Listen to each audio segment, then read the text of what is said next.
जय जिनेंद्र, नमस्कार। Good morning India. मैं हूँ आपकी दोस्त रुचि और स्टोरी टाइम में आप सभी का स्वागत है।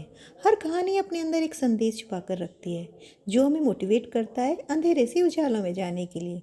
जब कभी भी हम कंफ्यूज होते हैं तो यही कहानियाँ हमें सही राह दिखाती हैं और हमारी बन जाती हैं सच्ची दोस्त। अगर मेरी कहानियाँ भी आपको सही राह दिखा रही हैं और आपकी दोस्त बन रही है तो प्लीज़ चैनल को सब्सक्राइब, शेयर एंड लाइक कीजिए। आज की कहानी का शीर्षक है जैसा बीज वैसा वृक्ष। अलवर शहर के एक शांत कस्बे में बिहान नाम का एक युवक रहता था।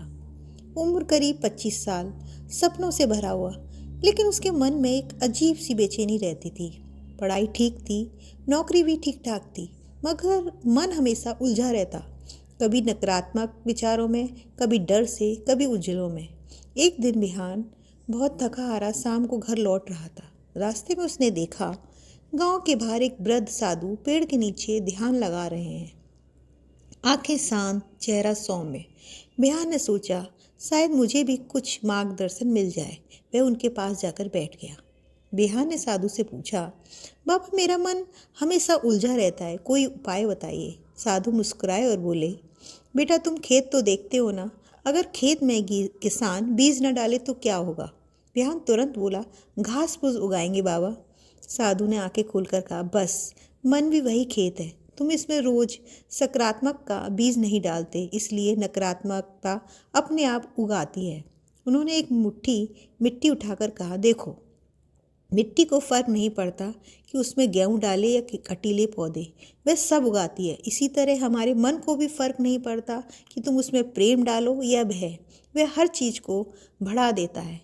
विवान पहली बार समझ गया कि वह अपना मन खाली छोड़ देता था। सोशल मीडिया, तुलना, ईर्ष्या, हर चीज़ वहाँ अपने आप जगह बना लेती थी।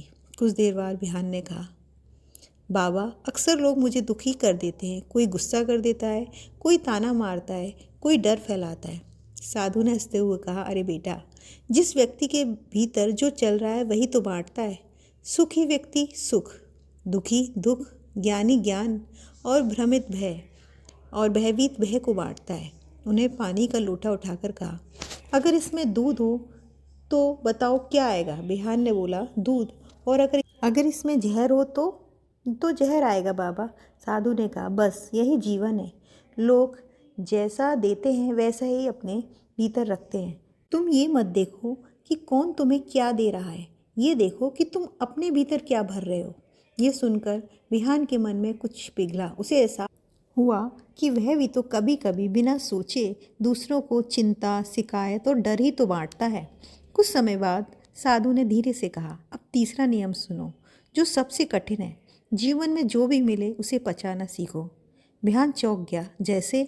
साधु बोले, भोजन ना पचे तो रोग बढ़ जाते हैं, पैसा ना बचे तो दिखावा, बात ना बचे तो चुगली, प्रशंसा ना बचे तो अहंकार, निंदा ना बचे तो दुश्मनी, राज न बचे तो खतरा, दुख न बचे तो निराशा और सुख न बचे तो पाप।